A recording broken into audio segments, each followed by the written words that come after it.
let's actually talk about the toll that 2025 had on the WNBA. And Mom, when we talk about the toll of this season, this is the record number of games this year. Um, and the season itself did not extend. Mm-hmm. And so the question is, how does the WNBA respond? We saw a boatload of injuries that happened in 2025. We saw over 250 injuries that happened this season. Uh, we can kind of go down the list of the various injuries. You had Kayla Thornton who got out for this was out for the season. Courtney Vandersloot.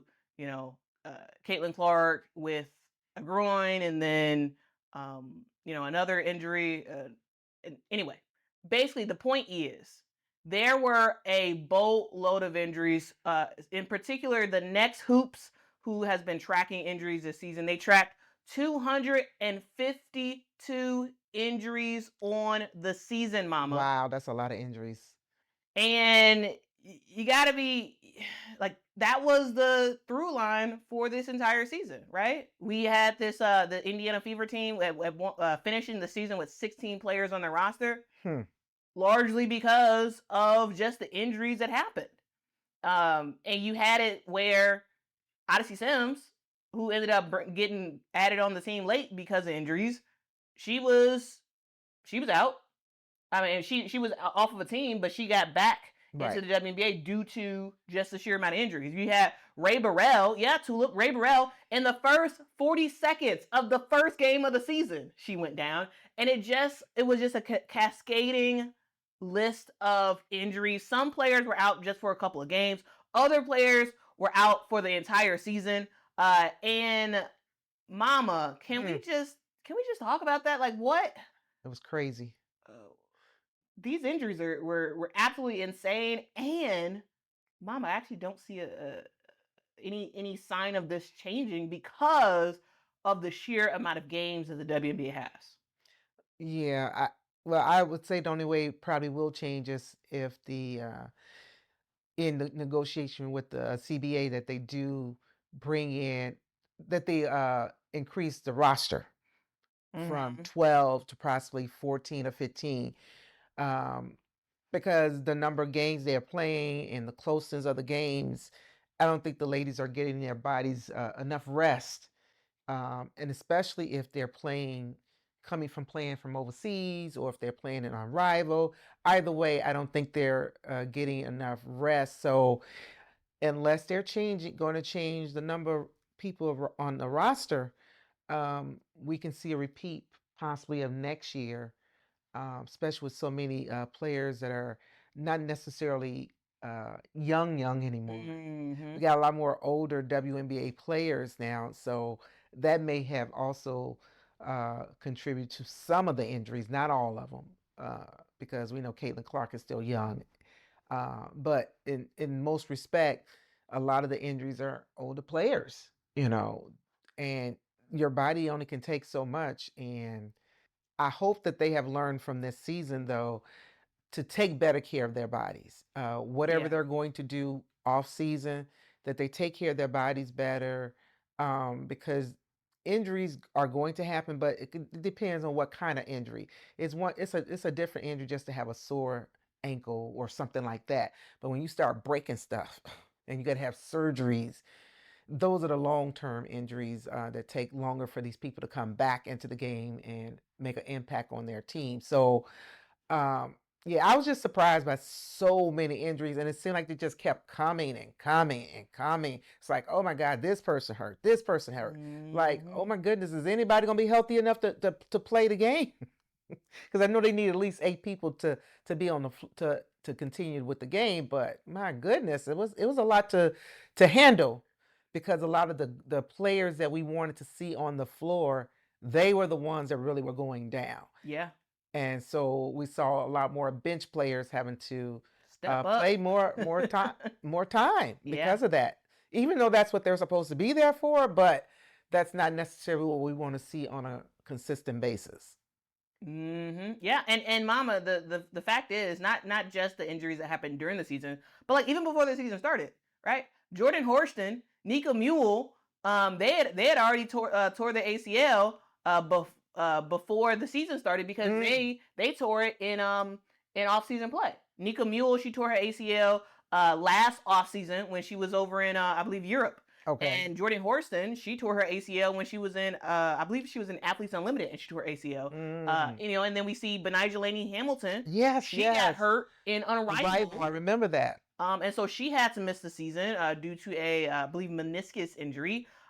You saw the season start off with Cameron Brink still out because she had tore her ACL last season.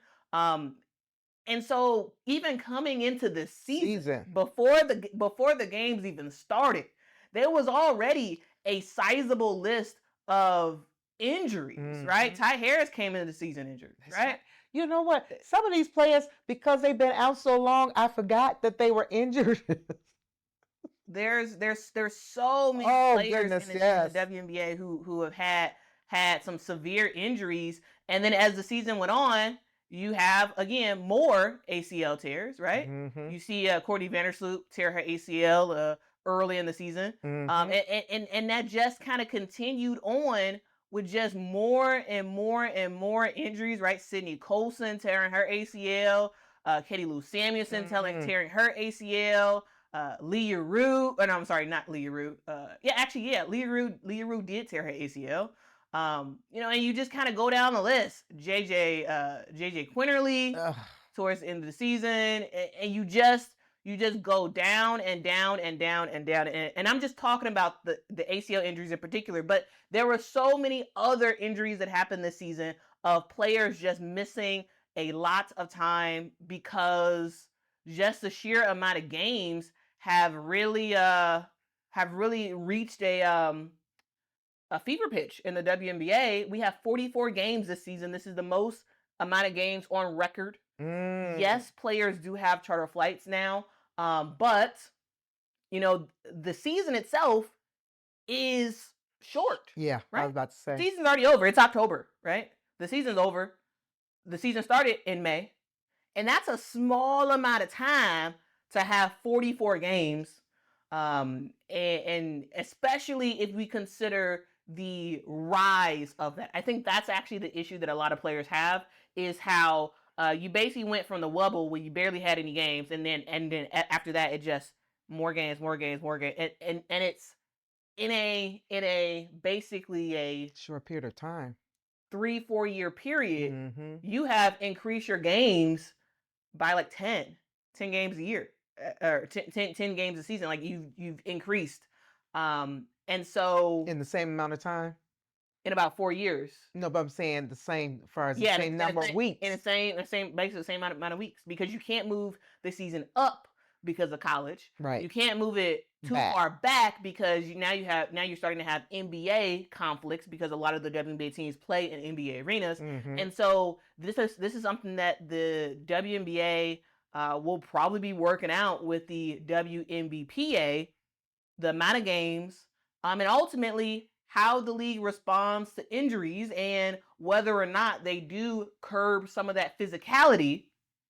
That way, if you can't extend the season, at least make sure that that the game is a little bit softer to ensure that these players are actually durable enough to last the whole season. Now, y'all know I love physical play. However, the way this season has gone, with the amount of injuries we have seen, I just think you need to increase roster limits, number one, and you need to do something with physicality. I mean, because that's the only way to keep these players surviving. I mean, look, the Indiana Fever at one point didn't have like 18 players at one point who suited up for this team. Like this is getting ridiculous. Yes. And they got to figure that stuff out.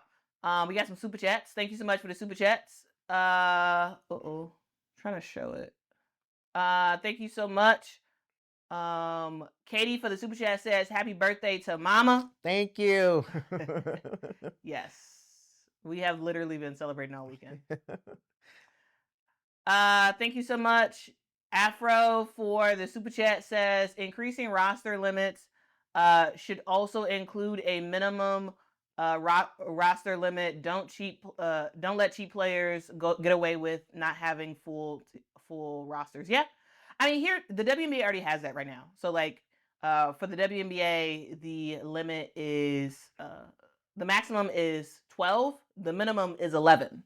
So I'm sure when the WNBA does increase the roster limits, they will also increase the roster minimum as well. Because yes, you're right. Teams would try to find a way to not have to have as many players.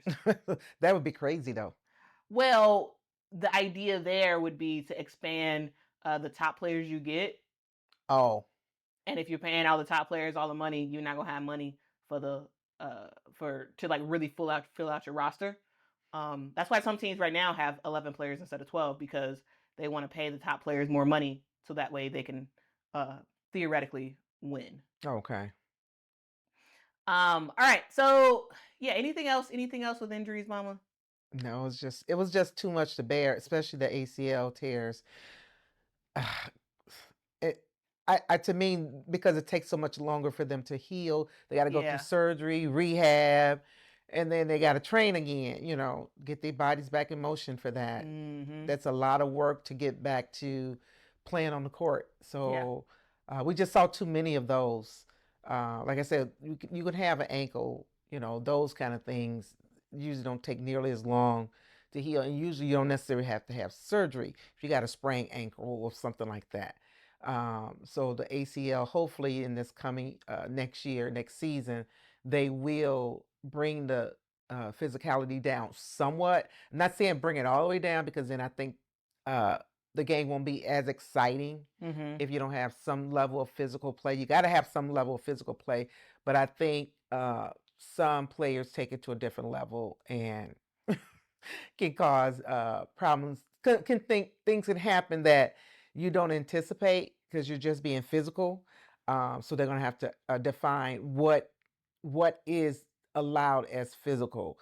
Can go down on somebody for your shoulders and you know or pin them to a place where they don't have any place to go and they just running into you and they don't have anywhere to go and you're as strong as an ox.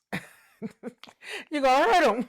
So um, the NBA is not nearly as physical as it used to be. Back in the day, it was very physical, but they're not physical in comparison to what they were. So they may have to look at what they're doing now to kind of like save their players. And they don't have nearly as many injuries as they used to have either. The NBA, the NBA used to have more injuries than they do now. Mm. The newer players are the ones that seem to be more injured as far as the NBA now than the older players per se. But they're gonna have to look at it and change that because I think that's going to make a difference as to uh, prevent so much injury. And again, these women have to build up their bodies. So if you're going to play all year round, you're going to have to eat right.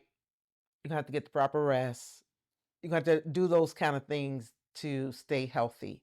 Because I think that's part of it too. That may be a significant part of it that nobody talks about. Are they really taking care of themselves as they should?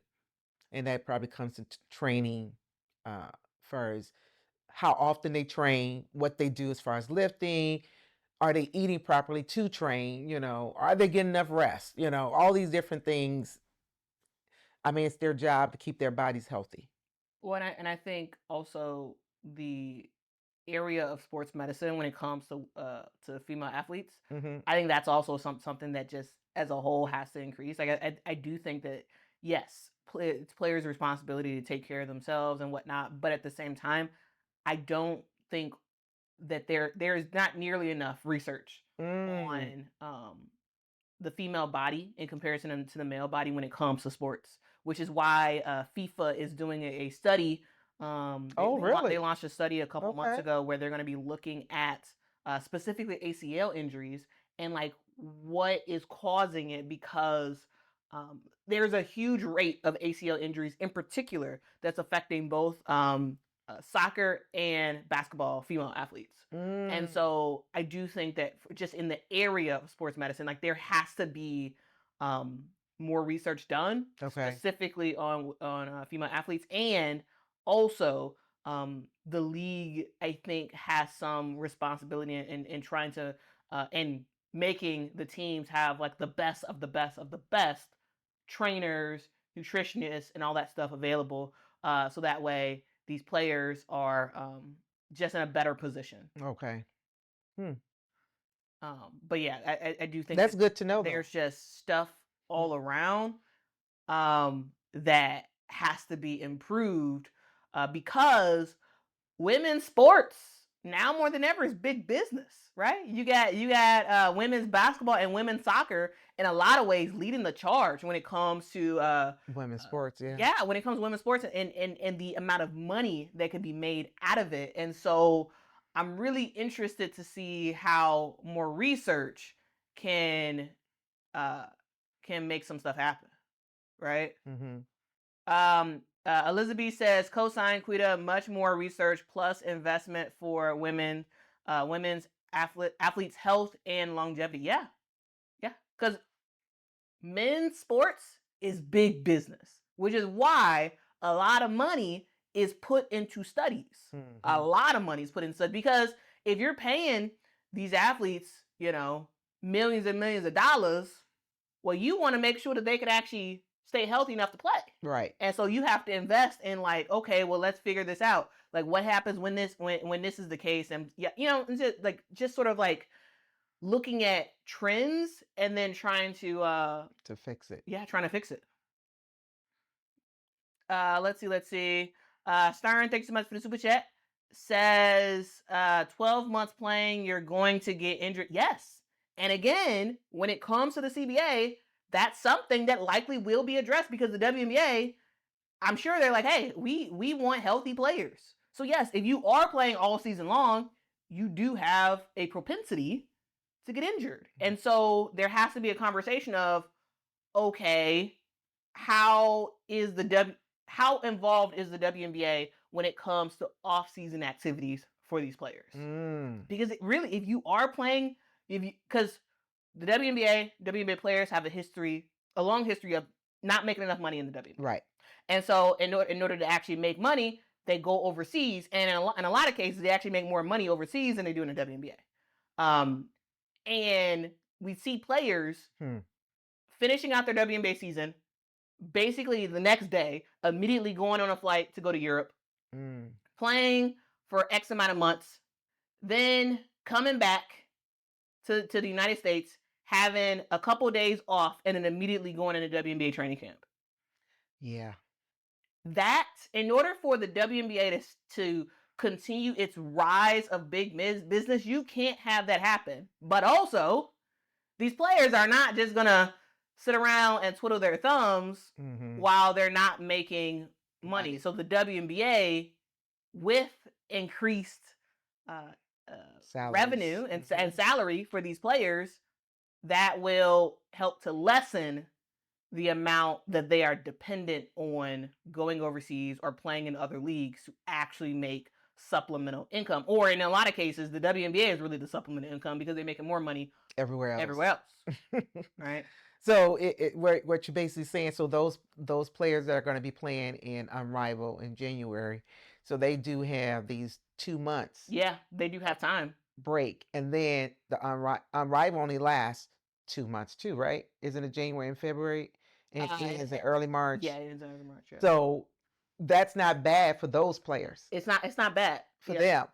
But for the ones that are not part of Unrivaled and have to go overseas to make, those are the ones I think are more at risk. Yes. Yeah, I agree. Unrivaled or Athletes Unlimited. Yeah, because they both stay here. Yeah. And they're more comfortable.